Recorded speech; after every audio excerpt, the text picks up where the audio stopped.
Urban Love, balik lagi bareng Khalid di channel YouTube-nya Urban Life. Hari ini gua akan mereview dan unboxing, kebalik dan unboxing dan sekaligus review sebuah produk dari Marshall. Karena ada beberapa Urban Love di luar sana yang bertanya apakah produk ini masih worth it kalau dibeli di tahun 2024. Tapi sebelum itu, ini kayaknya kurang enak kalau cuman segini. Gua akan menyelap sendiri. 1, 2, 3.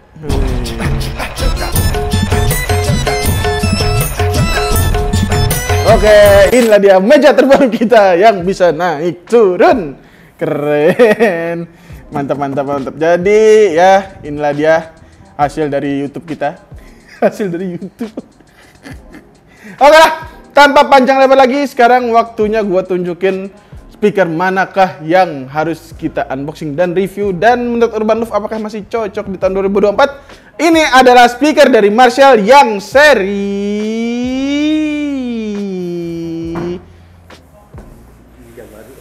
meja baru pelan-pelan ya. Killband 2 ya.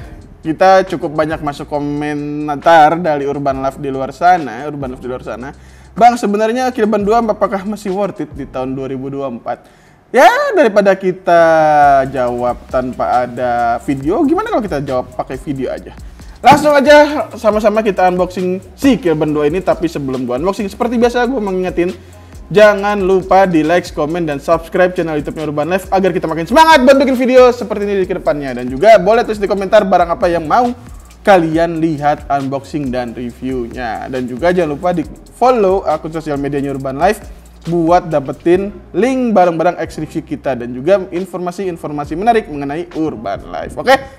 Tanpa panjang lebar lagi, langsung kita buka sama-sama si Marshall Killband 2 di tahun 2024. Ya, kebetulan ini stok lama ya, Om. Oke, ini kita dapat ternyata masih barang demo kita. Jadi ya masih bisa dibilang apa ya, baru enggak, tapi second juga enggak. Karena ini bukan barang baru. Jadi kita benar-benar sama-sama lihat apakah barang ini masih worth it di tahun 2024 ini. Untuk kelengkapannya sendiri sih ya dapat buku panduan. Terus yang pasti garansinya ini masih Gadget City ya, belum Urban Life Store. Dan juga ini legal safety-nya juga dapat. Kayak gitu. Dah itu doang, dan juga dapat ini nih kabel chargernya.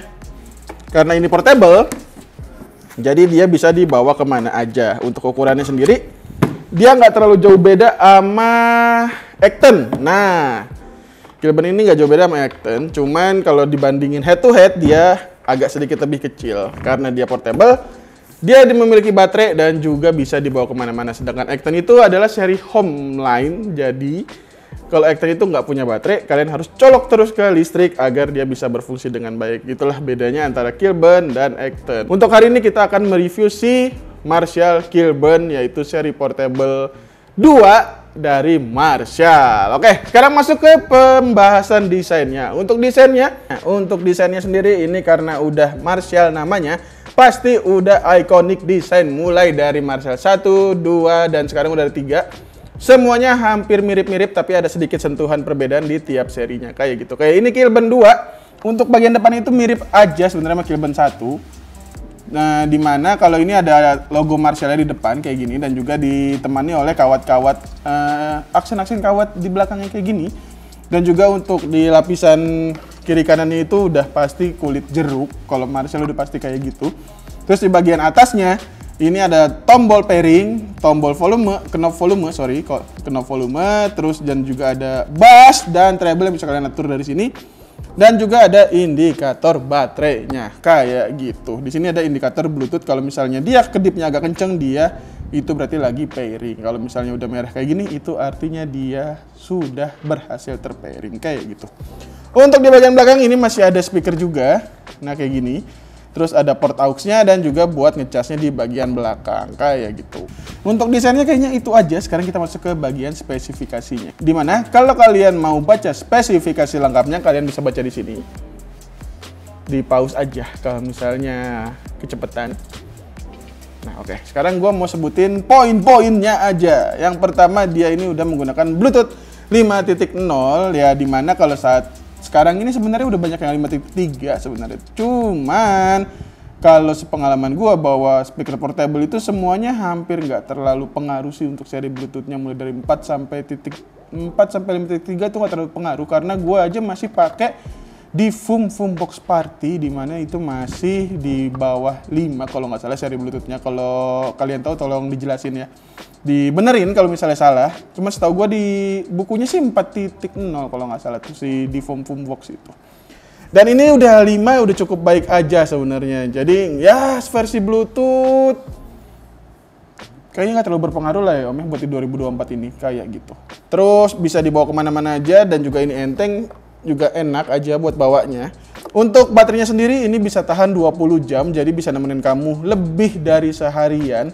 Ya kurang lebih kalau misalnya dengerin lagunya 12 jam bisa sampai 2 harian sih kayak gitu, hampir 2 hari.